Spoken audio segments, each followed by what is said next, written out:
Hi, good morning everybody.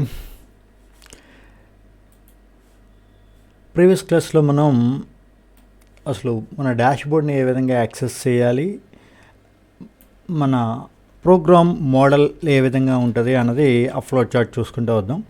ఈ రోజు నుంచి రియల్ క్లాసెస్లోకి వచ్చేద్దాం. ఓకే, సిస్టమ్ అనగానే మనకి రెండు పదాలు గుర్తొస్తాయి. ఒకటి హార్డ్వేర్, ఇంకోటి సాఫ్ట్వేర్.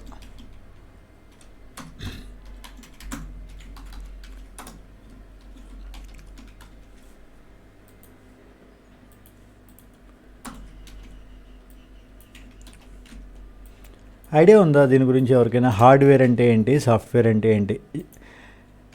చూడండి, ఇక్కడ హార్డ్వేర్ అంటే the physical components of the computer which are touchable and visible. మనం చేత్తో పట్టుకోవడానికి, చూడటానికి అవకాశం ఉంది అంతా కూడా హార్డ్వేర్ కింద కౌంట్ చేస్తాం. ఫర్ ఎగ్జాంపుల్ కీబోర్డ్, లేకపోతే మౌస్, లేకపోతే మానిటర్ ఆర్ సిపియు, ఇవన్నీ కన్నా యూ కెన్ టచ్ ఇట్. మీరు ఫిజికల్గా దీన్ని టచ్ చేయగలరు.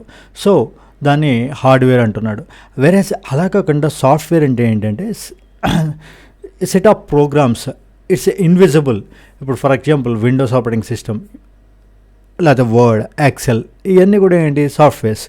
వాటిలో మీరు టచ్ చేయగలరా? టచ్ చేయడం అన్నది ఉండదు కదా.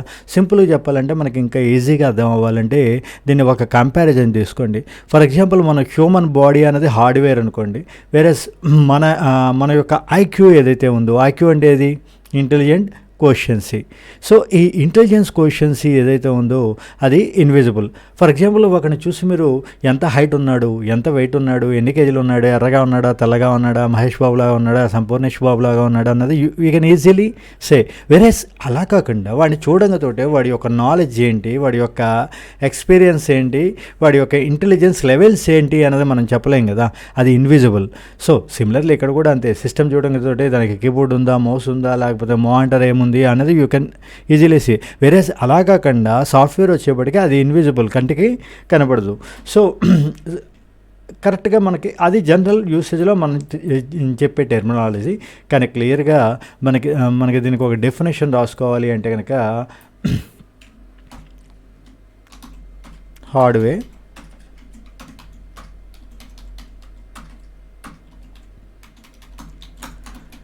the physical components of the computer which are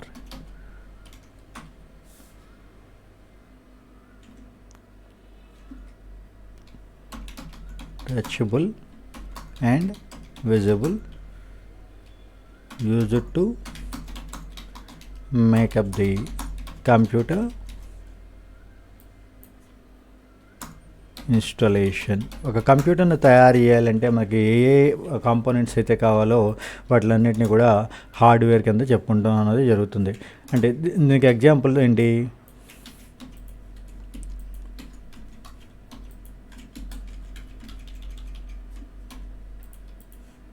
హార్డ్వేర్కి examples keyboard, mouse, CPU, monitor and printer. Okay, మరి సాఫ్ట్వేర్ అంటే ఏంటి? Set of programs. ప్రోగ్రామ్స్ మనం స్పెల్లింగ్ ఎలా రాస్తాం సాధారణంగా MMES అంటాం కదా, కానీ ఇక్కడ రెండు రకాల ఇంగ్లీష్లు ఉంటాయి. American English, UK English.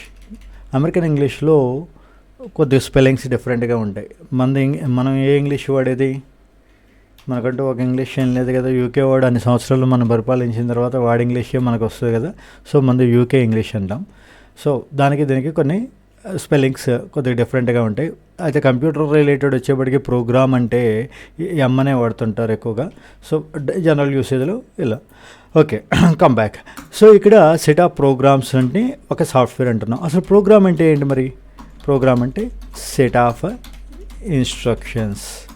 కంప్యూటర్కి ఇది చెయ్యి, అది చెయ్యి అని కొన్ని రకాల ఇన్స్ట్రక్షన్స్ ఏవైతే ఇస్తామో అవన్నిటిని కలిపి ఒక ప్రోగ్రామ్ అంటాం.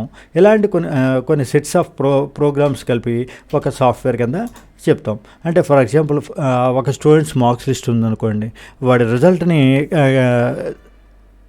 పాస్ అయ్యాడా లేకపోతే ఫెయిల్ అయ్యాడా ఇలాంటివి చెప్పాలంటే ఫస్ట్ ఆఫ్ ఆల్ ఏం చేయాలి, వాడి యొక్క రీడ్ సబ్జెక్ట్ 1 మార్క్స్, తర్వాత రీడ్ సబ్జెక్ట్ 2 మార్క్స్, తర్వాత రీడ్ సబ్జెక్ట్ 3 మార్క్స్, అలా and up to n number of subjects. మీకు ఎన్ని నెంబర్ ఆఫ్ సబ్జెక్ట్స్ ఉన్నాయో అన్ని నెంబర్ ఆఫ్ సబ్జెక్ట్స్ని రీడ్ చేయని ఇస్తాం. ఇవన్నీ ఒక సెట్ ఆఫ్ కమాండ్స్. తర్వాత ఏం చేస్తుందని యావరేజ్ కట్టు, అందరూ 35 కన్నా ఎక్కువ ఉన్నారా, 35 కన్నా అన్ని సబ్జెక్టులో కూడా ఎక్కువ వచ్చిందా లేదా అతనికి, ఒకవేళ 35 కన్నా తక్కువ వచ్చినట్లయితే కనుక ఫెయిల్ చేయి, 35 కన్నా ఎక్కువ వస్తే కనుక యావరేజ్ కట్టు, తర్వాత దాని గ్రేడ్ని ఎలా డిసైడ్ చేయాలి, ఇదంతా సెట్ ఆఫ్ ఇన్స్ట్రక్షన్స్ని చెప్తాం. ఇది ఒక ప్రోగ్రామ్.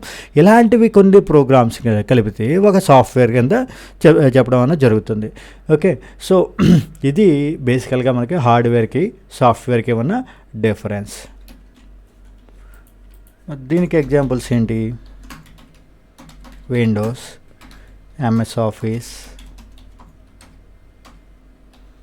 ఫోటోషాప్, ఇలాంటివన్నీ కూడా మనం దీనికి ఎగ్జాంపుల్స్ కింద చెప్పుకోవచ్చు, సాఫ్ట్వేర్కి ఎగ్జాంపుల్స్ కింద చెప్పుకోవచ్చు.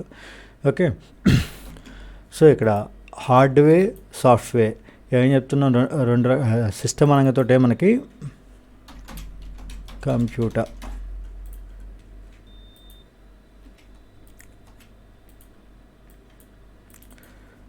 ఒకటి హార్డ్వేర్ అంటున్నాం, ఇంకోటి సాఫ్ట్వేర్ అంటున్నాం. సో ఈ హార్డ్వేర్కి ఎగ్జాంపుల్స్ ఏం చెప్పాం, హార్డ్వేర్ అంటే దాని యొక్క డెఫినేషన్ రాసుకున్నాం కదా, the physical components of the computer which are touchable and visible used to make up the computer installation. So దీనికి ఎగ్జాంపుల్ కింద ఏమేం చెప్పాం, మౌస్ కానీ,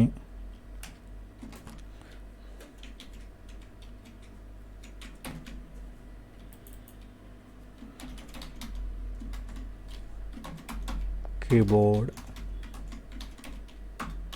మానిటర్, ఇలా. వేరేస్ సాఫ్ట్వేర్ అంటే ఏం చెప్తున్నాం, సెట్ ఆఫ్ ప్రోగ్రామ్స్, కొన్ని ప్రోగ్రామ్స్ని కలిపితే ఒక సాఫ్ట్వేర్ అంటున్నాం. ప్రోగ్రామ్ అంటే సెట్ ఆఫ్ ఇన్స్ట్రక్షన్స్ కలిపితే ఒక ప్రోగ్రామ్ అంటున్నాం. సో దీనికి example Windows, MS office, Photoshop, ఇలా చెప్తున్నాం. ఓకే, బాగానే ఉంది. ఇకపోతే మరి ఎగ్జాంపుల్స్ ఓకే, ఈ సాఫ్ట్వేర్ని మళ్ళీ అసలు మనం ఇప్పుడు ఇంతకీ మీరు చేయబోయే కోర్స్ ఏంటి, డిసిఏ కదా. డిసిలో హార్డ్వేర్ గురించి నేర్చుకుంటారా, సాఫ్ట్వేర్ గురించి నేర్చుకుంటారా?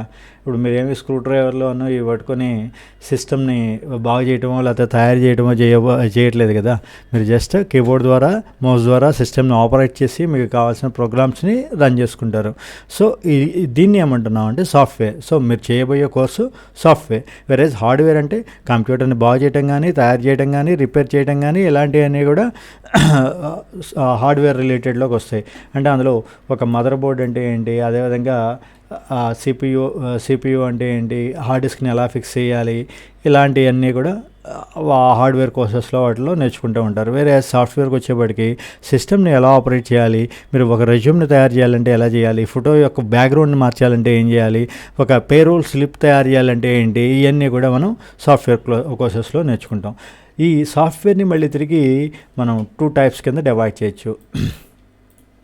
ఇది ఎగ్జాంపుల్. వేరేస్ సాఫ్ట్వేర్కి వచ్చేప్పటికి మళ్ళీ మనకి 2 టైప్స్ కింద ఉంటాయి. ఒకటి సిస్టమ్ సాఫ్ట్వేర్ అంటాం, ఇంకోటి అప్లికేషన్ సాఫ్ట్వేర్ అంటాం.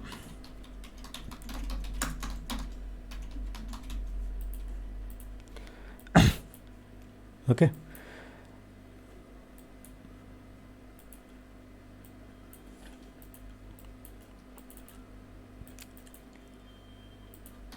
ఓకే. సో అసలు మనం కంప్యూటర్ యొక్క పర్పస్ ఏంటి, కంప్యూటర్ని ఎందుకు వాడుతున్నాం? మీరు ఇందా మనం చెప్పుకున్నట్టు ఒక రెజ్యూమ్ తయారు చేయాలి.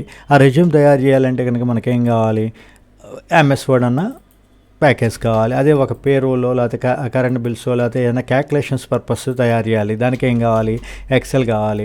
వేరే అదే ఒక ఫోటో యొక్క బ్యాక్గ్రౌండ్స్ మార్చాలి, లేకపోతే వాడి షర్ట్ మార్చాలి, లేకపోతే బ్యాక్గ్రౌండ్ లేకపోతే ఏదో ఒక ఆబ్జెక్ట్ని ఫోటోలో నుంచి రిమూవ్ చేయాలి, ఇట్లన్నిటికీ కూడా ఏం చేస్తాం, ఫోటోషాప్ వాడతాం. ఓకే, సో అలా కాకుండా ఒక ఇంజనీర్ తీసుకోండి, ఒక సివిల్ ఇంజనీరింగ్ తీసుకోండి, వాడు ఏం చేస్తాడు, మామూలుగా అదివరకు ఏంటి బ్లూ ప్రింట్ అంటే మనకి ఒక బిల్డింగ్ కట్టబోతున్నాం అంటే కనుక ముందేం చేస్తాడు, బ్లూ ప్రింట్ అని చెప్పి ఇస్తాడు ఒక పేపర్ మీద, మొత్తం ఇది మీ కిచెన్ ఇలా ఉంటుంది, డైనింగ్ ఇలా ఉంటుంది, ఇలా అని చెప్పి మొత్తం డిజైన్ చేసి ఇస్తాడు. కానీ యాక్చువల్గా మనకి ఆ బ్లూ ప్రింట్ చూస్తే ఏమన్నా అర్థమవుతుందా? ఆ కాగితం మీద, తెల్ల కాగితం మీద 4 బ్లూ కలర్ లైన్స్ గీసేసి ఇదే బ్లూ ప్రింట్ అంటాడు, ఇదే మాస్టర్ స్కెచ్ అంటాడు. కానీ ఈ రోజున మనకి ఆ విధమైన అలా కాకుండా ఏం చేస్తున్నారు, ఇప్పుడు ప్రజెంట్ లేటెస్ట్ ట్రెండ్ ఏంటంటే ఆటో క్యాడ్ అని చెప్పి ఉంటుంది. ఈ ఆటో క్యాడ్ సాఫ్ట్వేర్ ద్వారా ఏం చేస్తారంటే మీ బిల్డింగ్ని ముందుగానే మొత్తం 3Dలో డిజైన్ చేస్తారు. అంటే మీరు కిచెన్లో నుంచి ఉంటే కనుక మీ డ్రాయింగ్ రూమ్ ఎలా ఉంటుంది, అదేవిధంగా మీ లివింగ్ రూమ్లో నుంచి ఉంటే కనుక ఆ అవుటర్ వ్యూ, బాల్కనీ వ్యూ ఎలా ఉంది, లేకపోతే ఈవెన్ హెలికాప్టర్ వ్యూలో ఎలా ఉంది, మీరు లేకపోతే మీ క్లైమేట్ వెదర్ చేంజ్ అయినప్పుడల్లా సన్నీలో లేకపోతే రైనీలో ఈ డిఫరెంట్ సీజన్స్లో డిఫరెంట్ కలర్స్, మీ బిల్డింగ్ కలర్స్ ఎలా కనబడుతున్నాయి, లేదా ఒక రూమ్లో ఒక ఫర్నిచర్ ఎక్కడైతే ఉందో, ఇప్పుడు ఫర్ ఎగ్జాంపుల్ సోఫా ఇక్కడ ఉంది, ఇది బాగాలేదు, జస్ట్ మీరు చేత్తో ఎలా జరిగితే ఆటోమేటిక్గా అది పక్కా జరుగుతుంది. మామూలుగా రియల్గా కూడా మీరు ఆ సోఫా సెట్ని అంత ఈజీగా జరపలేరు. కానీ మీరు ఇదంతా కూడా వాక్ త్రూ అంటాం, 3D స్టూడియో మ్యాక్స్ వాటిలో వాక్ త్రూ ద్వారా డిజైన్ చేసేసి మీకు మొత్తం, అంటే సింపుల్గా చెప్పాలంటే మీరు శంకుస్థాపన కూడా చేయరు, మీతో గృహప్రవేశం చేయించేస్తాడు ముందేవాడు. సో అంటే మొత్తం అంతా కూడా వర్చువల్ రియాలిటీ టెక్నాలజీ అని చెప్పి ఉంటుంది. ఈ వర్చువల్ రియాలిటీ టెక్నాలజీ ద్వారా 3D స్టూడియో మ్యాక్స్లో మీకు కావాల్సిన బిల్డింగ్ మొత్తాన్ని ముందుగానే డిజైన్ చేసి ఎక్కడ ఏ ఫర్నిచర్ ఉండాలి, ఏ రూమ్స్లోంచి ఎలా వ్యూ ఉంది, దాని కన్వీనియన్స్ ఏంటి అన్నీ కూడా ముందుగానే డిఫైన్ చేసేసి చూపించేస్తాడు. సో అలాంటివి చేయాలంటే కనుక ఆటో క్యాడ్ సాఫ్ట్వేర్ అనేది ఉంటుంది. సో ఒక్కొక్క పర్పస్కి ఒకటి. అదేవిధంగా ఒక కామర్స్ స్టూడెంట్ ఉన్నాడు అనుకోండి, వాడికి టాలీ అని చెప్పి ఉంటుంది. అంటే ఫర్ ఎగ్జాంపుల్ మనం కామర్స్ స్టూడెంట్స్ అయితే ఎవరికైనా ఐడియా ఉంటుంది, జనరల్ ఎంట్రీస్ చేయాలి, తర్వాత లెడ్జర్ పోస్టింగ్ చేయాలి, తర్వాత ట్రేడింగ్ అకౌంట్, తర్వాత ప్రాఫిట్ అండ్ లాస్ అకౌంట్, తర్వాత బ్యాలెన్స్ షీట్. ఇట్లా ఎక్కడ ఒక్కటి చిన్నది మిస్టేక్ చేసినప్పటికీ కూడా బ్యాలెన్స్ షీట్ అని వేస్తుంది. సో అలాగా అంటే టాలీ వచ్చేప్పటికి ఏమవుతుంది, జస్ట్ వాడు ఓచర్ ఎంట్రీస్ మాత్రమే వేస్తే చాలు, ఆటోమేటిక్గా మిగతా అంతా ఆటోమేటిక్ ప్రాసెస్ జరిగిపోతుంది, ప్రతిదీ మాన్యువల్గా వాడు చేయక్కర్లా. ఇవన్నీ ఒక్కొక్క అప్లికేషన్ సాఫ్ట్వేర్స్. మరి ఈ అప్లికేషన్ సాఫ్ట్వేర్ అంటే అసలు మీనింగ్ ఏంటి? అప్లికేషన్ సాఫ్ట్వేర్ పర్పస్ ఏంటి అన్నది అర్థమైంది. ఓకే, అప్లికేషన్ సాఫ్ట్వేర్ అన్నది దేని అప్లికేషన్ అంటాం అన్నది ఐడియా వచ్చింది. కానీ ఇది కరెక్ట్, దాని డెఫినేషన్ ఏంటంటే to carry out the it is used to carry out the given task. మీరు కంప్యూటర్కి ఏదైనా ఒక టాస్క్ ఏదైతే ఇచ్చారో ఆ టాస్క్ని క్యారీ అవుట్ చేయాలి అంటే దానికి ఒక అప్లికేషన్ సాఫ్ట్వేర్ కావాలి. సో ఫస్ట్ మీరు మీ అప్లికేషన్ ఏంటి అన్నది డిసైడ్ అవుతే దాని ఆధారంగా మీకు కావాల్సిన అప్లికేషన్ సాఫ్ట్వేర్ని చూస్ చేసుకుంటారు. ఇప్పుడు ఎక్సెల్లోకి వెళ్ళి రెజ్యూమ్ని టైప్ చేయాలంటే కొద్దిగా డిఫికల్ట్గా ఉంటుంది. వర్డ్లోకి వచ్చి ఎక్సెల్కి సంబంధించిన వర్క్ చేయాలంటే, క్యాల్కులేషన్స్ చేయాలంటే కష్టం. సో ఒక్కొక్క పర్పస్కి ఒక్కొక్క సాఫ్ట్వేర్ ఉంటుంది. సో ఇప్పుడు ఓకే, బాగానే ఉంది. అప్లికేషన్ సాఫ్ట్వేర్ అంటే ఒక ఐడియా వచ్చేసింది. ఒక్కొక్క పర్పస్కి మీరు తీసుకునే పర్పస్ కొన్ని ఏంటంటే కామన్ ప్యాకేజెస్ అంటాం. అలాగంటే కస్టమైజ్డ్ ప్యాకేజెస్ ఉంటాయి. ఫర్ ఎగ్జాంపుల్ ఒక మెడికల్ షాప్ తీసుకోండి, లేకపోతే ఒక గ్రోసరీ షాప్ తీసుకోండి. వాళ్ళకి ఈ వర్డ్, ఎక్సెల్ అనేది అందరికీ పనిచేస్తుంది మినిమం లెవెల్లో. కానీ అలాగంటే ఫుల్లీ కస్టమైజ్డ్ ప్యాకేజ్డ్ వాళ్ళ కోసమే డిజైన్ చేయబడిన కొన్ని ప్యాకేజెస్ ఉంటాయి. సో అలాంటివి కూడా కొన్ని ప్యాకేజెస్. కానీ జనరల్గా అదేంటంటే కంపెనీల్లోనో లేకపోతే పెద్ద ఫ్రాంచైజీ, ఫర్ ఎగ్జాంపుల్ ఇప్పుడు అపోలో ఫార్మసీ ఉంది, లేకపోతే మెడ్ప్లస్ ఫార్మసీ ఉంది. వీళ్ళకి ఏంటంటే ఒక ఎక్సెల్లో ఎంటర్ చేయడం అంటే చేయలేరు, చేయడం కుదరదు, వాళ్ళది షూజ్ లెవెల్లో వచ్చేస్తుంది. ఉంటుంది. సో అక్కడికి వచ్చేప్పటికి వాళ్ళు ఏం చేస్తారంటే వాళ్ళకి కావాల్సిన సాఫ్ట్వేర్ని వాళ్ళే డెవలప్ చేయించుకుంటారు. అలాంటి వాటిని కస్టమైజ్డ్ ప్యాకేజ్ అంటాము. ఇప్పుడు మనం నేర్చుకోవే మాత్రం రెడీమేడ్ ప్యాకేజ్ ప్రతి వాళ్ళకి కూడా ఉపయోగపడతాయి. ఇప్పుడు ఎంఎస్ ఆఫీస్ చూసుకోండి, ఒక ఆఫీస్లో ఎలాంటి వర్క్స్ ఉంటాయి, లెటర్ రైటింగ్ చేయాలి, దానికి వర్డ్, క్యాల్కులేషన్స్ పర్పస్ చేయాలి, ఎక్సెల్, ఏదో ప్రజెంటేషన్స్ ఇవ్వాలి, పవర్ పాయింట్, ఏదో డేటాబేసెస్ని యాక్సెస్ చేయాలి, దానికి యాక్సెస్ అని, ఇలా ఒక్కొక్క పర్పస్కి ఎంఎస్ ఆఫీస్ చూసుకుంటే ఒక ఆఫీస్లో ఉన్న రకరకాల వర్క్స్ అన్నిటికీ కూడా మేనేజ్ చేయడానికి ప్రతి వాళ్ళకి కూడా ఇది ఉపయోగపడుతుంది. ఫర్ ఎగ్జాంపుల్ ఆటోకాడ్ సాఫ్ట్వేర్ తీసుకున్నారు అనుకోండి, ఇది కేవలం ఎక్స్క్లూజివ్లీ ఎవరికి ఉపయోగపడుతుంది, సివిల్ ఇంజనీర్స్కి. టాలీ తీసుకోండి, ఎక్స్క్లూజివ్లీ వాడు కామర్స్ స్టూడెంట్కి మాత్రమే ఉపయోగపడుతుంది. అదేవిధంగా మెడికల్ ఫీల్డ్ వాడికి ఒక సపరేట్ సాఫ్ట్వేర్ ఉంటుంది. బట్ వీళ్ళందరూ కూడా కామన్గా వాడే ఒక కామన్ సాఫ్ట్వేర్ ఏంటంటే ఎంఎస్ ఆఫీస్. ఫర్ ఎగ్జాంపుల్ అది ఒక బ్యాంక్ అవనండి, ఒక లాయర్ అవనండి, ఒక డాక్టర్ అవనండి, ఎవరైనప్పటికీ కూడా ఒక ఎడ్యుకేషనల్ ఇన్స్టిట్యూషన్ అవనండి, ఎవరైనప్పటికీ కూడా వాళ్ళకి కామన్ గా ఉండేవాళ్ళు ఎవరు, కస్టమర్స్. అయితే ఇక్కడ డాక్టర్కి లేకపోతే లాయర్కు డాక్టర్కి ఉన్న కస్టమర్ని ఏమంటున్నాం, పేషెంట్ అంటాం. లాయర్కి ఉన్న కస్టమర్ని ఏమో క్లయింట్ అంటాం. సో ఒక కాలేజీకి ఉన్న కస్టమర్ని ఏమో స్టూడెంట్ అంటాం. వాళ్ళ పేర్లు తేడా, బట్ వీళ్ళందరికీ ఒక కామన్ థింగ్స్ ఉంటాయి. ఫర్ ఎగ్జాంపుల్ బ్యాంకర్ తీసుకోండి, వాడు లోన్ ఇస్తాడు, వాడి కస్టమర్స్కి వాడు లోన్ రికవరీకి లెటర్ రాయాలి. లేకపోతే స్టూడెంట్స్కి కాలేజీ వాళ్ళు ఫీజెస్ గురించో, లేకపోతే ఒక ఇన్విటేషన్, ఒక ఏదో ఒక ఫంక్షన్ జరుగుతుందని దానికి ఇన్విటేషను ఇలాంటివి ఇవ్వాలి. ఇవన్నీ కామన్ థింగ్స్ ప్రతి వాళ్ళకి కూడా కావాల్సినవి, రిగార్డ్లెస్ ఆఫ్ ప్రొఫెషన్. ఆ ప్రొఫెషన్తో సంబంధం లేకుండా ప్రతి ప్రొఫెషన్ వాళ్ళకి కూడా కావాల్సిన మినిమం సాఫ్ట్వేర్స్ అన్నిటినీ కూడా ఎంఎస్ ఆఫీస్లో మనం ఇంటిగ్రేట్ చేసి నేర్చుకుంటాం. సో ఇది అప్లికేషన్ సాఫ్ట్వేర్స్ బాగానే ఉంది. ఓకే, ఈ అప్లికేషన్ సాఫ్ట్వేర్ యొక్క పర్పస్ ఏంటి అన్నది మనకు ఒక ఐడియా వచ్చేసింది. కానీ మరి సిస్టమ్ సాఫ్ట్వేర్ అంటే ఏంటి? ఫర్ ఎగ్జాంపుల్ ఇక్కడ అప్లికేషన్ సాఫ్ట్వేర్ అన్నది డిఫరెంట్ రూట్స్కి వెళ్ళే డిఫరెంట్ ట్రైన్స్ అనుకోండి. బట్ వీటిలో ఏ ట్రైన్ ఎక్కాలన్నప్పటికీ కూడా మీకు ఏం కావాలి, ఒక ప్లాట్ఫామ్ అన్నది కావాలి. ఫర్ ఎగ్జాంపుల్ మీరు ఏలూరు వెళ్ళాలి, ఏలూరు నుంచి హైదరాబాద్ వెళ్ళాలి, లేకపోతే విజయవాడ వెళ్ళాలి, తిరుపతి వెళ్ళాలి, లేకపోతే సంథింగ్ ఏదో కాశీ వెళ్ళాలి. బట్ ఎక్కడికి వెళ్ళాలన్నా మనం ఏం చేస్తాం, ఒక ప్లాట్ఫామ్, ఏలూరు లేకపోతే విజయవాడ ఏదో ఒక రైల్వే స్టేషన్ ప్లాట్ఫామ్కి వెళ్తాం. అక్కడి నుంచి మనకి కావాల్సిన ట్రైన్ని బోర్డ్ చేయడం అనేది జరుగుతుంది. సో సిమిలర్లీ ఇక్కడ కూడా ఈ అప్లికేషన్ సాఫ్ట్వేర్స్ అనేది డిఫరెంట్ రూట్స్ వెళ్ళే డిఫరెంట్ ట్రైన్స్ అయితే మనకి ఈ అప్లికేషన్ సాఫ్ట్వేర్ని ఓపెన్ చేయాలన్నా, వీటితో వర్క్ చేయించుకోవాలన్నా మనకి కావాల్సిన దాన్ని సిస్టమ్ సాఫ్ట్వేర్ అంటాం. ఓకే, దీనికి ఎగ్జాంపుల్ ఏంటంటే విండోస్.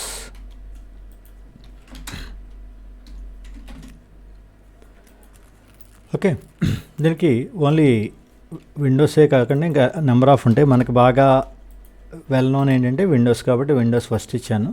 దాసు, విండోస్. యాక్చువల్గా చెప్పాలంటే ఫస్ట్లో దాస్ ఉండేది, తర్వాత విండోస్, తర్వాత అదేవిధంగా యూనిక్స్, లైనక్స్, ఇలా వస్తాయి. ఓకే, వీటిని సిస్టమ్ సాఫ్ట్వేర్స్ అంటాం. సో సిస్టమ్ సాఫ్ట్వేర్ యొక్క పర్పస్ ఏమని చెప్తున్నాం, system software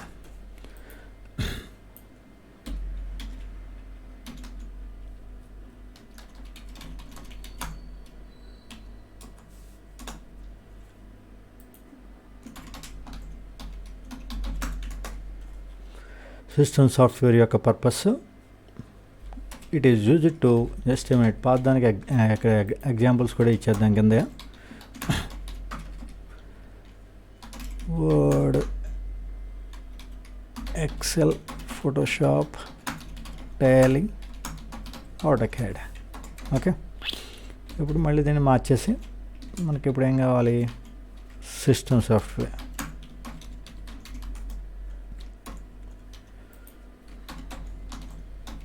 system software.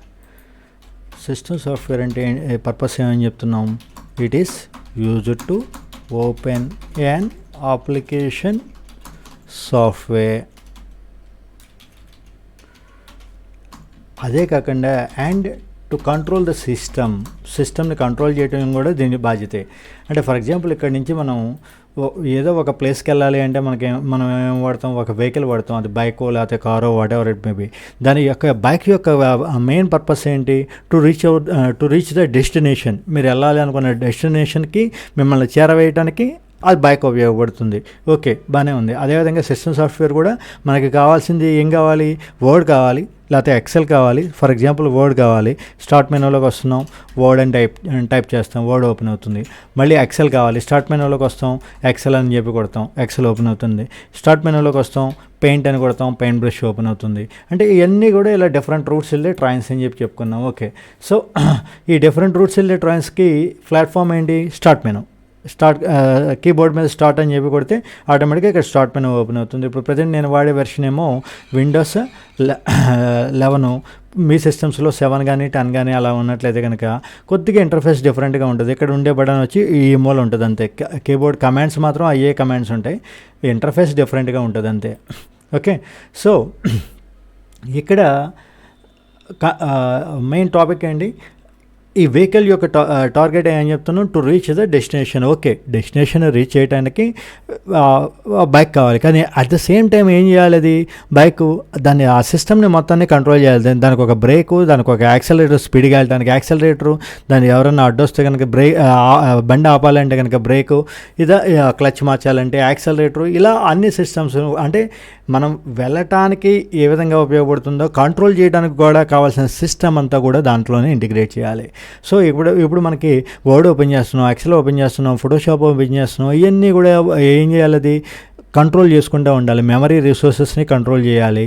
So ఇదంతా కూడా చెయ్యాలి అంటే కనుక సిస్టమ్ రిసోర్సెస్ని, మెమరీ రిసోర్సెస్ని కంట్రోల్ చేయాలన్నా కూడా దీని యొక్క పర్పస్, దీని యొక్క పని, అది కూడా సిస్టమ్ సాఫ్ట్వేర్ యొక్క పని అది. ఓకే, దీంట్లో ఏం చెప్తున్నాను, దాస్ ఒకటి example, DOS, windows, linux, unix, ఇలా. Okay, sorry. సో ఇక్కడ మరి మళ్ళీ ఏంటి, ఒకే పర్పస్. ఇక్కడంటే వేరు పర్పస్లు ఉన్నాయి. వర్డ్ అంటే రెజ్యూమ్స్ తయారు చేయడానికో, లేకపోతే బయోడేటా తయారు చేయడానికో, లేకపోతే ఏదో లెటర్ రైటింగో అంటున్నాం. ఎక్సెల్ అంటే కరెంట్ బిల్లో, ఫోన్ బిల్లో, లేకపోతే స్టూడెంట్స్ మార్క్స్ మేమో అంటున్నాం. ఫోటోషాప్ అంటే ఫోటో వర్క్స్ అంటున్నాం. ఆటోకాడ్ అంటే సివిల్ ఇంజనీరింగ్ డిజైన్స్ అంటున్నాం. టాలీ అంటే ఒక్కొక్క పర్పస్కి ఒక్కొక్క సాఫ్ట్వేర్ గురించి చెప్తున్నాం. కానీ ఇక్కడ ఏం చెప్తున్నాం, సిస్టమ్ సాఫ్ట్వేర్ యొక్క పర్పస్ ఏంటి, ఒక అప్లికేషన్ ఓపెన్ చేయాలన్నా, లేకపోతే సిస్టమ్ని కంట్రోల్ చేయాలన్నా సిస్టమ్ సాఫ్ట్వేర్ కావాలంటున్నాం. మరి అలాంటప్పుడు మళ్ళీ ఇక్కడ ఇన్ని రకాలు ఎందుకు? ఓకే, సో ఇక్కడ ఇది ఏంటంటే దాస్. ఈ దాస్ అంటే ఏంటంటే ఫుల్ ఫామ్, దాస్ యొక్క ఫుల్ ఫామ్ ఏంటంటే డిస్క్ ఆపరేటింగ్ సిస్టమ్. ఓకే, ఇప్పుడంటే సిస్టమ్ మీకు ఎలా ఉంది, కానీ ఫస్ట్లో ఆపరేటింగ్ సిస్టమ్ అంటే ఎలా ఉండేదంటే ఇదే స్క్రీన్ మొత్తం ఎలా ఉంటుంది మీకు. ఇప్పుడు ఫర్ ఎగ్జాంపుల్ మీరు ఈరోజే కొత్త, ఇంతవరకు మీకు ఏ క్లాసు రాదు, ఏమీ తెలియదు, కానీ ఇక్కడ మీకు ఈ స్క్రీన్ ఇచ్చామనుకోండి, ఏదో పెయింట్ బ్రష్ స్క్రీన్ ఇచ్చాం ఓపెన్ చేసి, అసలు మీకు ఏమీ తెలియదు. అయినప్పటికీ కూడా మీరు ఈ ఫైల్ మెనూలోకి వెళ్తారు, ఇక్కడ న్యూ ఉంది అంటే కొత్త ఫైల్ క్రియేట్ చేయడానికని, ఓపెన్ అంటే ఓపెన్ చేయడానికి, సేవ్ అంటే సేవ్ చేయడానికని, ప్రింట్ అంటే ప్రింట్ తీయడానికి ఒక ఐడియా వచ్చేస్తుంది చూడంగానే. లేకపోతే ఇక్కడ ఫర్ ఎగ్జాంపుల్ ఇక్కడ ఏదో పెన్సిల్ బొమ్మ ఇచ్చాడు, ఓకే పెన్సిల్ బొమ్మ తీసుకుంటే ఈ ఐకాన్ తీసుకొని ఇక్కడ కావాల్సింది డ్రా చేసుకోవచ్చని. ఇది ఎరేజర్ ఇచ్చాడు, ఎరేజర్తో ఇలా ఎరేజ్ చేయొచ్చని. అసలు ఎవరు కూడా దీన్ని ఎక్స్ప్లెయిన్ చేయగల, జస్ట్ ఒక్కసారి మీరు జాగ్రత్తగా ఎక్స్ప్లోర్ చేస్తే ఆటోమేటిక్గా మీకే ఒక ఐడియా వచ్చేస్తుంది. ఫర్ ఎగ్జాంపుల్ ఇక్కడ ఇది డ్రా చేసాం, ఈ బ్లాక్ కలర్లో వచ్చింది, కాదు కలర్స్ కావాలి, ఇక్కడ ఏదో కలర్ ఉంది, ఏ కలర్ కావాలంటే ఆ కలర్ క్లిక్ చేస్తున్నాం, ఆ కలర్తో ఇక్కడ డ్రా చేయడం అనేది జరుగుతుంది. సో అంటే ఎదుర్కొంటా మీకు ఈచ్ అండ్ ఎవ్రీథింగ్ ఎవరైనా ఎక్స్ప్లెయిన్ చేయకపోయినప్పటికీ కూడా కాసేపు మీరు అబ్జర్వ్ చేసినట్లయితే, ఎక్స్ప్లోర్ చేసినట్టయితే things you can easily do it. Whereas ఇక్కడికి వచ్చేప్పటికి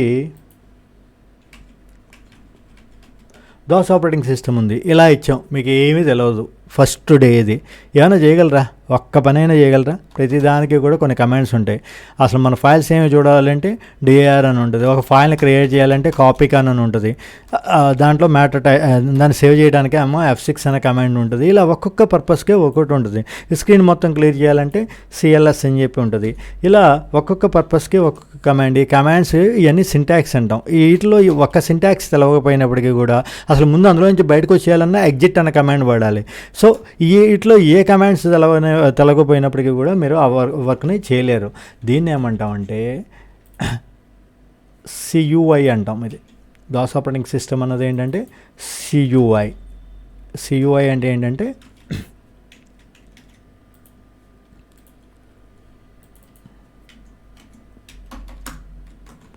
క్యారెక్టర్ యూజర్ ఇంటర్ఫేస్.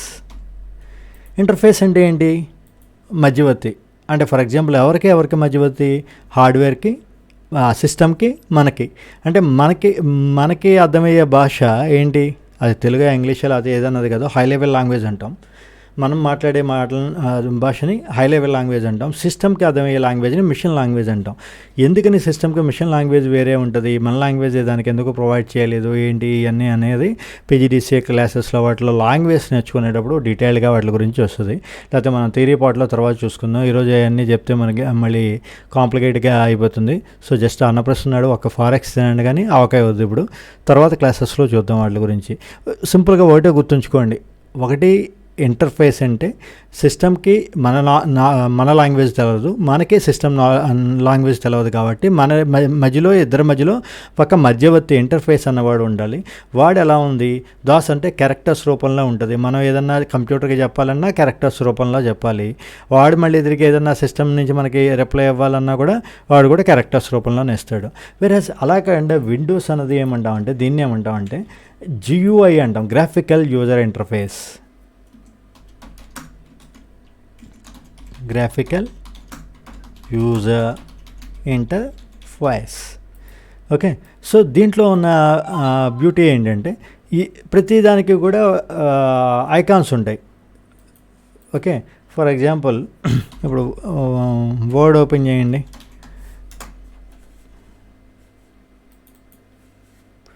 చూడండి, ఇక్కడ పేస్ట్కి ఒక ఐకాన్ ఇచ్చాడు, ఈ కలర్ ఫిల్ చేయడానికి ఒక ఐకాన్ ఇచ్చాడు. ఇలా ప్రతిదానికి కూడా ఒక్కొక్క పర్పస్కి ఒక్కొక్క ఐకాన్ ఉన్నది ఇక్కడ డిఫైన్ చేస్తూ ఉంటాడు. ప్రతిదీ కూడా గ్రాఫికల్ రూపంలో ఉంటుంది. సో ఈజీగా మనం ఐడెంటిఫై చేయగలం, ఏదైనా కూడా ఈజీగా చెక్ చేయడానికి ఉంటుంది. ఇప్పుడు ఏదో టేబుల్ కావాలి, ఇక్కడ ఇది చూడడంతో టేబుల్ అనేది ఒక ఐడియా వచ్చేస్తుంది. దీన్ని క్లిక్ చేయడంతో ఇలా టేబుల్ జనరేట్ అవుతుంది.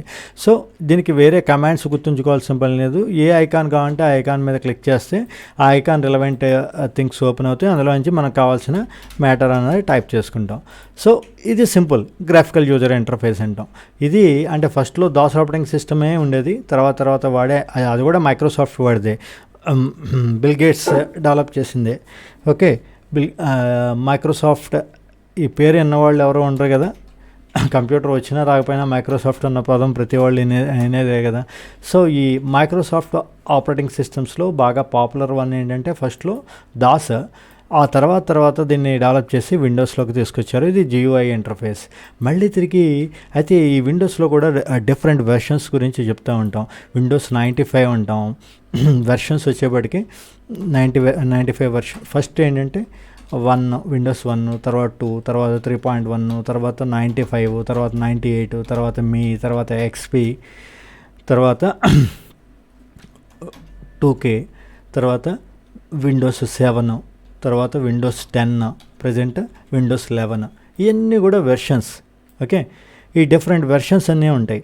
వెర్షన్ అంటే ఏంటంటే ఫర్ ఎగ్జాంపుల్ ఏదో ఒక సాఫ్ట్వేర్ని ముందు డెవలప్ చేశారు. డెవలప్ చేసిన తర్వాత ఎమ్మటే దాన్ని మార్కెట్లో వదలరు కదా. ముందు ఏం చేస్తాం, ఆల్ఫా టెస్ట్, బీటా టెస్ట్ అనేది చేస్తూ ఉంటారు. ఫర్ ఎగ్జాంపుల్ ఇది ఓన్లీ సాఫ్ట్వేర్కనే కాదు, ఏ ప్రోడక్ట్కి అయినప్పటికీ కూడా ఆల్ఫా టెస్ట్, బీటా టెస్ట్ అనేవి 2 చేయాలి. ఎందుకంటే ఫర్ ఎగ్జాంపుల్ ఒక సోప్ కంపెనీ వాడు ఉన్నాడు అనుకోండి, వాడు ఒక సోప్ని తయారు చేసి మీరు ఈ సోప్ యూజ్ చేసినట్లయితే కనుక బాగా ఎర్రగా తయారవుతారు, తెల్లగా తయారవుతారు అన్నారు. ఓకే, తయారయ్యాడు. ఎందుకని ఎలర్జీ వచ్చేవాడికి ఆ సోప్ పడక దద్దుర్లు వచ్చేసి ఎర్రగా తయారయ్యాడు. ఓకేనా? అది కాదు కదా. సో ఫస్ట్ వాడు ఏం చేయాలి, దాన్ని different types of skin features ఉన్న వాళ్ళ మీద దాన్ని అప్లై చేసి అందరికీ కూడా అది సెట్ అవుతుందా లేదా అన్నది కంపెనీలో ఇంటర్నల్గా టెస్ట్ చేసుకోవాలి. దాన్ని ఆల్ఫా టెస్ట్ అంటాం. తర్వాత దాన్ని ఫ్రీ ఆఫ్ కాస్ట్ కొంతమందికి ఇచ్చి వాడి చూడమంటాడు. అది ఫ్రీ కాబట్టి ఒక డిస్క్లైమర్ ఇస్తాడు, దీనిలో ఎలాంటి ప్రాబ్లమ్స్ వచ్చినా కూడా మేము బాధ్యులం కాదు అది. సో ఫ్రీగా వాడుకున్న వాళ్ళు వాడుకొని దాంట్లో ఏమైనా ప్రాబ్లమ్స్ ఉంటే ఫైండ్ అవుట్ చేసి వాడికి చెప్తే దానికి కొంత పే కూడా చేస్తాడు. సో ఇలాంటి వాటిని ఇదే విధంగా సాఫ్ట్వేర్స్లో కూడా ఆల్ఫా టెస్ట్, బీటా టెస్ట్ అని యూజ్ చేసిన తర్వాతే బయటికి ప్రోడక్ట్ వదులుతారు. కానీ ఎంతకాలం అని టెస్ట్ చేస్తారు? 1 నెల, 2 నెలలు, మళ్ళీ 3 నెలలు. ఇలా కానీ కొన్ని ఏమవుతుందంటే లాంగ్ రన్లో కానీ అందులో ఉన్న ప్రాబ్లమ్స్ బయటపడవు. సో ఆ ప్రాబ్లం బయటపడినప్పుడు దాంట్లో ఉన్న దాన్ని ఏమంటాం అంటే ఆ ప్రాబ్లమ్ని బగ్ అంటాం. ఆ బగ్ని డీబగ్ చేసి, బగ్ అంటే ఏంటంటే ఇట్స్ ఇన్సెక్ట్ అని, ఒక పురుగు అని. అంటే పురుగులు ఏమన్నా బయటపడతాయి అందులో నుంచి, సాఫ్ట్వేర్లో నుంచి. ఎందుకని బగ్ అన్నాడు? బగ్ అంటే ఏంటంటే ఇక్కడ మీకు ఒక లేడీ సిస్టమ్కి సంబంధించి ఒక స్టోరీ ఉంది. బగ్ అన్నది రావాలని ఎలా వచ్చింది అన్నది. మనకి God father of the computer ఎవరు ఐడియా ఉంది కదా అందరికీ, చార్లెస్ బబేజ్. ఈయన యొక్క అసిస్టెంట్ ఒక ఆవిడ ఉండేది, అడా అని చెప్పి ఉండేది. ఈ అడా అన్న ఆవిడ ఫస్ట్ ఒక ప్రోగ్రామ్ రాసినప్పుడు ఆ కంప్యూటర్లో ఆ ప్రోగ్రామ్ రన్ అవ్వలా. ఇది ఓకే, ఇనియాక్ అంటాం. ఇదేంటి, పూర్వకాలంలో ఉన్న కంప్యూటర్. ఇక్కడ ఏవో 100 రకాల థింగ్స్ ఉన్నాయి అనుకోకండి, ఇదంతా కలిపి ఒక కంప్యూటర్. ఓకే, కంప్యూటర్ ఆన్ ఇది కంప్యూటర్ ఎంత సైజు ఉంటుందంటే సింపుల్గా మన బిల్డింగ్ అంత సైజు ఉంటుంది కంప్యూటర్. ఇప్పుడు మన బిల్డింగ్లో ఒక 10, 50, 100 కంప్యూటర్లు పెట్టుతున్నాం, కానీ అక్కడ ఒక కంప్యూటరే ఒక బిల్డింగ్ అంత సైజులో ఉండేది. జస్ట్ ఆన్ చేసినప్పుడు కూడా పెద్ద సౌండ్ ఏమి వచ్చేది కాదు. 4-5 బుల్డోజర్లు ఆన్ చేస్తేనే వచ్చే సౌండే వచ్చేది. పవర్ కన్జంప్షన్ కూడా ఏం లేదు, జస్ట్ 500 కిలోవాట్ అలా కావాలంతే. అంటే ఒక టౌన్కి సరిపడ పవర్ మొత్తం తీసుకునేది. మరి అంత పెట్టి దాన్ని ఎందుకు వాడారు అంటే, ఆ రోజుల్లో ఒక మిషన్, మ్యాన్ మేడ్ డివైజ్, మనిషి కాకుండా, హ్యూమన్ బీయింగ్ కాకుండా ఒక మ్యాన్ మేడ్ డివైజ్ ఒక విషయాన్ని గుర్తుంచుకోవడం, అనాలిసిస్ చేయడం, ఇట్స్ మెరకిల్ కదా. ఈరోజు మనకు అది అలవాటైపోయింది. స్విచ్ చేస్తే ఫ్యాన్ తిరుగుతుంటే పెద్ద వింతగా చూడం మనం. ఎప్పుడో కృష్ణదేవరాయల కాలం వాడిని తీసుకొచ్చి ఇక్కడ టైం మిషన్లో కూర్చోబెడితే దాని ఇంకా ఇలాగే చూస్తూ ఉంటాడు, మనం పెద్ద పట్టించుకోదాన్ని. సో అది ఒక ఎలక్ట్రికల్ వైరింగ్ ఉంటుంది, దాని నుంచి పవర్ సప్లై అవుతుంది, దానివల్ల అది తిరుగుతుంది అనేది మనకు ఒక ఐడియా ఉంది. కానీ అదే విధంగా ఆ రోజులకే అది చాలా పెద్ద సిస్టమ్. మనకి ఇప్పుడు టెక్నాలజీ డెవలప్ అయిపోయి మనకేమనిపించట్లా. సో అక్కడ ఏమైందంటే, ఫస్ట్ ఒక కంప్యూటర్ని ప్రోగ్రామ్ రాసినప్పుడు అది రన్ అవ్వకపోయేపటికి ఆ ప్రోగ్రామ్ ఎందుకు రన్ అవ్వలేదని చూస్తే సాఫ్ట్వేర్ పరంగా ఎక్కడ ప్రాబ్లం లేదు, హార్డ్వేర్ పరంగా చూస్తే ఏదో ఒక చిన్న బగ్, ఒక పురుగు ఇరుక్కుపోయి ఉంది ఆ సిస్టంలో.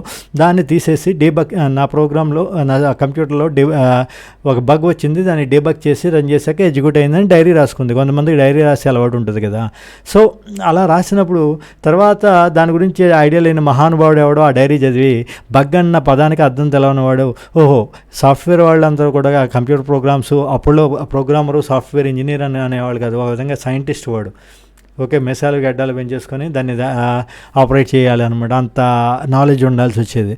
సో వీళ్ళు ఏదో ఒక కొత్త టెక్నాలజీ వాడతారు, దీనికి ప్రాబ్లమ్స్ వచ్చినప్పుడల్లా కూడా బగ్ వచ్చింది అనమాట అనుకుని, వాడు ఇక నుంచి నెక్స్ట్ టైం నుంచి వాడు ఏ ఎర్రర్ వచ్చినప్పటికీ కూడా దాన్ని ఏమన్నాడు, బగ్ వచ్చింది అనేవాడు. దాన్ని ఆ ఎర్రర్ని రెక్టిఫై చేయడాన్ని డీబగ్గింగ్ అన్నాడు. సో అలా ఒక తప్పు వాడిని కరెక్ట్గా మనం వాడేస్తూ ఉన్నాం. సో ఇక్కడ ఏమవుతుందంటే, అలాంటి కొన్ని బగ్స్ ఏమన్నా ఆల్రెడీ ఉన్న ఎగ్జిస్టింగ్ సిస్టంలో ఉంటే దాన్ని డీబగ్ చేసి నెక్స్ట్ వెర్షన్ వదులుతాడు. లేదా ఇంకొకటి ఏంటంటే, ఫర్ ఎగ్జాంపుల్ విండోస్ 3.1 ఉన్న రోజులకి మనకి ఇంటర్నెట్ అన్నది లేదు. సో అక్కడ మనకి ఇంటర్నెట్ ఎక్స్ప్లోరర్ యొక్క పర్పస్ లేదు. ఒక క్రోమ్ కానీ, ఫైర్ ఫాక్స్ కానీ, ఇంటర్నెట్ ఎక్స్ప్లోరర్ కానీ ఎలాంటి వాటితో పని లేదు. కాబట్టి ఆ వెర్షన్లో మీరు చూసినట్లయితే అసలు ఇంటర్నెట్ యాక్సెస్ చేయడానికి ఏమి మీకు టూల్స్ కనపడవు. వేరే తర్వాత 95కి వచ్చేప్పటికి ఇంటర్నెట్ అనేది పాపులర్ అయిపోయింది. అప్పటి నుంచి కంపల్సరీ దాంట్లో మనకి ఎన్హాన్స్ చేశాడు, దాన్ని ఇంటిగ్రేట్ చేసేసి ఇంటర్నెట్ ఎక్స్ప్లోరర్ అన్నది కూడా బిల్ట్ ఇన్ చేసేసి మనకి ప్రొవైడ్ చేయడం అనేది జరుగుతుంది. సో ఈ వెర్షన్స్ అంటే, సో ఆ విధంగా ఒక్కొక్కసారి ఒక్కొక్క ఫీచర్. ఇప్పుడు రిటర్న్కి వచ్చేప్పటికి విండోస్ 7 అవి వచ్చి, అయితే ఏంటంటే ఫస్ట్లో ఏంటంటే 1, 2, 3 అన్నాడు. తర్వాత ఈ నెంబర్స్ పెట్టే బదులు 1995లో రిలీజ్ అయింది, 95 అన్నాడు. తర్వాత 98 అన్నాడు. మళ్ళీ పేరు మార్చేసి మిలీనియం 2000లో రిలీజ్ అయిందని మిలీనియం అన్నాడు. తర్వాత దాన్ని కొత్తదాన్ని ఎక్స్పీరియన్స్ చేయండి అని XP అని ఇచ్చాడు. తర్వాత 2000 అని ఇచ్చాడు. ఇలా తర్వాత మళ్ళీ నెంబర్స్లోకి వచ్చేసాడు, 7, 10, 11 అంటున్నాడు. ఇట్లా పేరు ఇవ్వకుండా. ఈ ఆండ్రాయిడ్ సిస్టమ్స్లో చూడండి, దాని వెర్షన్స్ పేరు ఏమి ఇస్తాం అక్కడ, బ్లూబెర్రీ అని, దాని కొన్ని చాక్లెట్ పేర్లు లేకపోతే కేక్ పేర్లు వేస్తాడు చూడండి. కప్ కేక్ అని, డోనెట్ అని, ఎక్లైనర్ అని, ఇలా ఇలా ఏయో హానీ కాంబ్ అని ఇలాంటివి పేర్లు ఇస్తాడు. ఒక్కొక్క వెర్షన్కి ఒక్కొక్క పేరు ఇస్తాడు. అంటే చాక్లెట్లో, బిస్కెట్లో, కేకులో పేర్లు పెడతా ఉంటాడు వాడు వెర్షన్కి. ఈరోజు ఇక్కడికి వచ్చేప్పటికి ఇలా నెంబర్లు ఇవ్వడం అనేది మన ఆపరేటింగ్ సిస్టమ్స్కి వాటికి నెంబర్స్ ఇవ్వడం అనేది కామన్. అది ఆపరేటింగ్ సిస్టమ్స్కి సంబంధించింది. ఓకే, మరి యూనిక్స్ అంటే, లెనక్స్ అంటే ఏంటి? ముందు లెనక్స్ గురించి చూద్దాం. ఇప్పుడు ఆపరేటింగ్ సిస్టమ్స్లో విండోస్ ఆపరేటింగ్ సిస్టమ్ అంటే ఏంటంటే ఇది పెయిడ్ వెర్షన్. మీరు మీ సిస్టంలో దీన్ని ఇన్స్టాల్ చేసుకోవాలంటే 10,000 15,000 ఉంటుంది. అది దాన్ని పర్చేజ్ చేసి కొనుక్కోవాలి. పర్చేజ్ చేసి దాన్ని ఇన్స్టాల్ చేసుకోవాలి. వేరే లినక్స్ వచ్చేప్పటికీ అలా కాదు, ఫ్రీవేర్. ఇది ఎవరైనా కూడా ఈజీగా మనం యూజ్ చేసుకోవచ్చు, ఫ్రీగా యూజ్ చేసుకోవచ్చు డౌన్లోడ్ చేసి. దానికి ఈవెన్ కావాలంటే మనం దాన్ని కస్టమైజ్ చేసుకొని మీరు కూడా ప్రోగ్రామ్ని డెవలప్ చేయొచ్చు దాన్ని. సో దాన్ని ఫ్రీవేర్ అంటాం. అది అలాంటి వాటిని ఫ్రీవేర్ అంటాం. సో ప్రతిదీ కూడా ఇప్పుడు చూడండి, విండోస్ కానీ లేకపోతే ఎంఎస్ ఆఫీస్ ఇవన్నీ కూడా పెయిడ్ వెర్షన్స్. ప్రతిదీ కూడా మనం పర్చేజ్ చేసి దాంట్లో ఇన్స్టాల్ చేసుకొని యూజ్ చేయాలి. కానీ ఇండియాలో మోస్ట్ పాపులర్లీ పైరేటెడ్ సాఫ్ట్వేర్సే వాడుతుంటారు. వాటి గురించి తర్వాత డీటెయిల్గా తర్వాత క్లాసెస్లో చూద్దాం. సో ఇది ఆపరేటింగ్ సాఫ్ట్వేర్స్కి సంబంధించిన ఇన్ఫర్మేషన్. సో ఇవాళ మొత్తానికి ఏం చెప్పాం, అసలు కంప్యూటర్ అంటే ఏంటి, కంప్యూటర్ని ఎన్ని రకాలుగా డివైడ్ చేస్తున్నారు. హార్డ్వేర్ అన్నాడు. హార్డ్వేర్ వచ్చేప్పటికి ఏంటి, దానికి మౌస్, కీబోర్డు, మానిటర్ ఎగ్జాంపుల్స్ అన్నాం. ఫిజికల్ కాంపోనెంట్స్ని హార్డ్వేర్ కింద చెప్పడం అనేది జరిగింది. అదేవిధంగా నెక్స్ట్ వన్ సాఫ్ట్వేర్ వచ్చాం. సాఫ్ట్వేర్లోకి వచ్చేప్పటికి మళ్ళీ దీన్ని ఎన్ని రకాల కింద డివైడ్ చేసాం. సాఫ్ట్వేర్ అంటే పర్పస్ ఏమన్నాం, to carry out the given task అన్నాం. మళ్ళీ ఇందులో సాఫ్ట్వేర్లో 2 రకాలు ఉన్నాయి అన్నాం.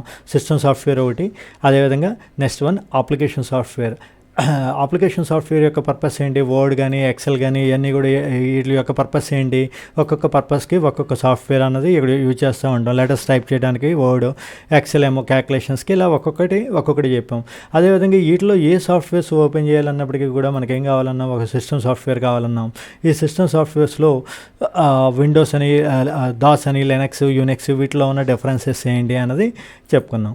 సో ఇది మనం ఈరోజు క్లాస్లో చెక్ చేసింది. సో ఇవన్నీ ఒకసారి నోట్స్ రాసుకొని ఒకసారి దీని మీద నెక్స్ట్ మీకు క్విజ్ కానీ అసైన్మెంట్స్ అయ్యి ఉంటే వాటిని ఫినిష్ చేయండి.